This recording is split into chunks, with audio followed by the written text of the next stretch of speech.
Welcome back to my channel, and this is part of the series where we're looking at cladding, and we're at the stage now where we're just getting everything ready. And today we're going to focus on processing.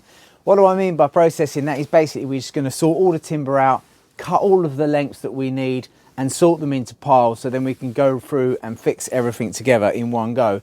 Now, the reason why it's really important to sort and select and prepare and process your timber, in my opinion, is the fact that, as I've said, timber, cladding is a natural product and it will have defects. So the first job I did is go round and make a note of all of the different sections. So I've made a note of all the full lengths we need in the different areas, okay. Also how many tops I need above windows, for example, how many reveals I need as well. That enables me to come up with a definitive number of lengths that I need to use. Now we've got 140 lengths, that's what I ordered. We need 126.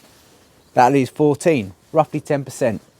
That's the 10% waste that I was talking about in a previous video. So the idea is we've set up a table. We always do this using, offcuts and bits and pieces that we find lying around the site.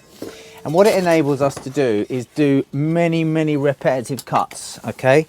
So we don't have to do any measuring and marking after we've done the first one. So let's just take that on a very simple basis. So we've got a lot of full lengths of cladding which run from the top to the bottom, and the bottom has an angle. And the reason it has an angle is because as the water runs down, it wants to drip off. It's best not to finish them square because you need to have a minimum of, say, 15 degrees angle for it to drop off and not soak back up into the end grain. So what we've got here, as I say, is the saw. That is mounted onto this piece of MDF, which is mounted onto the stools. The stools have got a little batten at the back, which means that when it's pressed against the wall, it's super secure and super solid. It's on nice, level, flat ground. We've also then got a piece of timber which is screwed to the building over here, screwed to the bench over there, so the whole table cannot move backwards and forwards. It's completely rigid, and that is very important.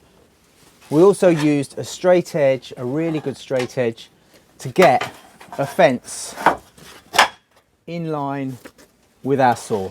So whenever we put a piece of timber on, it's always going to give us a nice true 90-degree cut, which is really important. So that's that setup. So what we would do is take a length of cladding, bring it on, push it up to a stop which is mounted here, and put our cut on. We've got 110 to cut all the same. Now they're on the pile. The pile is as close as the lorry could get to here. It couldn't come across our little bridge. We'll go down there and we'll have a look. We're going to team up. Ed's going to be up here. He's going to be doing the cutting. I'm going to be down there taking them off the pile, sorting them out, putting a square end on down there. I'll be using a square and a circular saw to do that, and all of the ends are going to be hidden by the trim on the roof above here, okay, apart from a few here which need to be a bit longer. So I will have some which we won't even process yet. So of those 110, I think I said it was, I'm going to keep, say, 10 back, which are the ones that are going to go right up into these existing soffits on the gables above me. So here's a quickie about what we're going to do. I'm going to be bringing some cladding up to Ed from the pile. I will have cut a square end if it needs it on the end, because sometimes you'll find there may be a shake towards the end of the cladding, and that bit we want to cut off. So I'll be bringing it up to Ed. Ed will be putting it always with the back of the cladding against the fence here, not the tongue. So we'll just mark this one up. We've got a 15-degree cut on the bottom. We'll pull the saw around to 15 degrees. That's the angle of our cut on the bottom. Check that we're at 90 degrees, which is super important, obviously. And we'll cut the first piece. So I'm going to line the saw through with the pencil mark here. I'm going to cut the first piece. Now what I've just noticed is that this is going to send dust all over that window. We'll probably use some extraction, but if not, we'll cut ourselves a bit of insulation in here like that. It's just an offcut of insulation, and that's going to stop all of that happening. So why don't we just quickly do that now? Put that there. It's little things like this that you realise once you finish and it's filthy, you think, oh, I didn't notice that. Let's just cut that in there. Ah, cheers. Eddie's giving me a knife there. Let's use this straight edge here. Just save a lot of mess.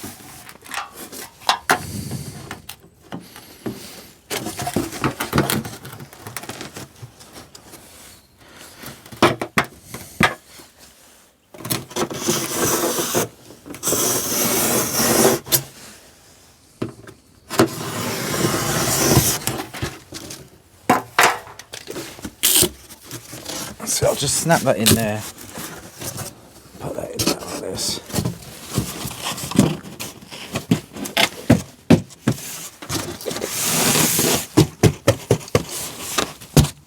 That's it.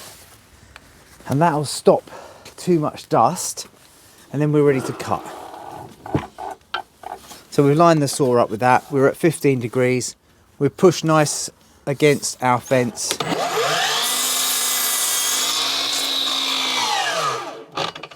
And that's given us a perfect cut. Now, we don't move that bit of cladding because we need to put our stop in. And our stop is going to go right here. I'm going to mark this bit of cladding here. And we're going to fix a stop on there. So every time we slide them up, that's where we're cutting them to. So we'll get ourselves a small bit of timber for that.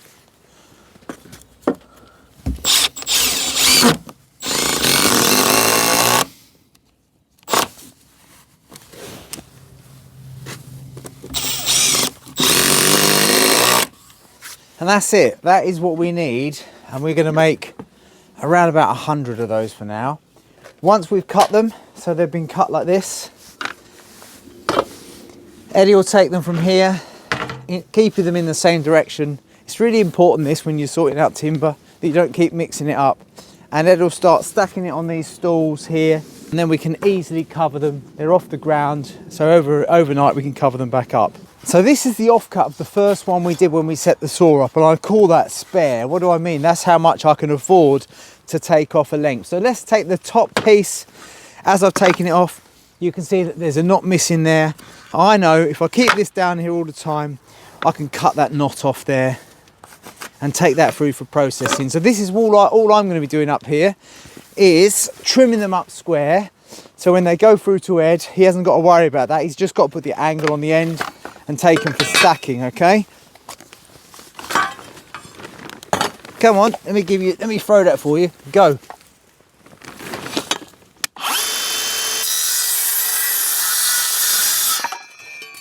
And that's it. And then I'll run it down to Ed. As I say, I'll probably do 3 at a time, working across the stack and taking them down. Straight in.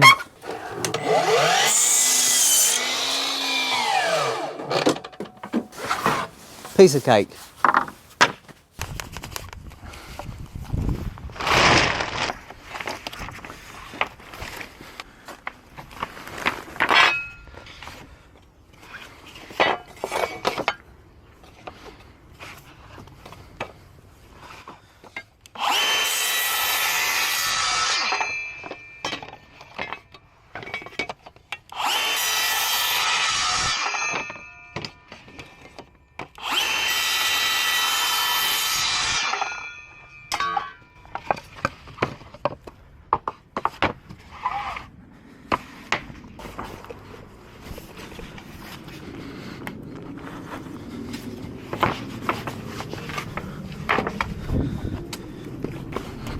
This will keep me fit. A little bit of running. Come on, doggies.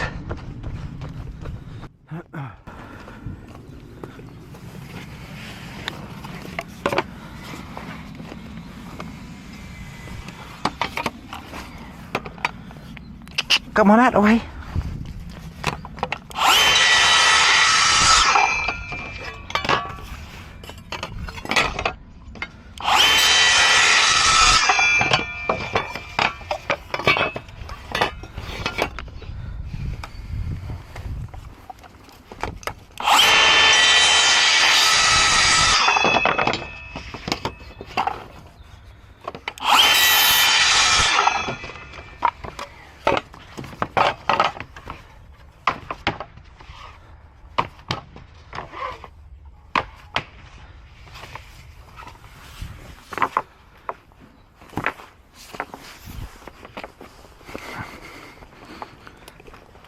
You all right down there?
Well, that's what a pile of timber looks like once we've processed it. It's all done now, Ed. Yep, all ready to go.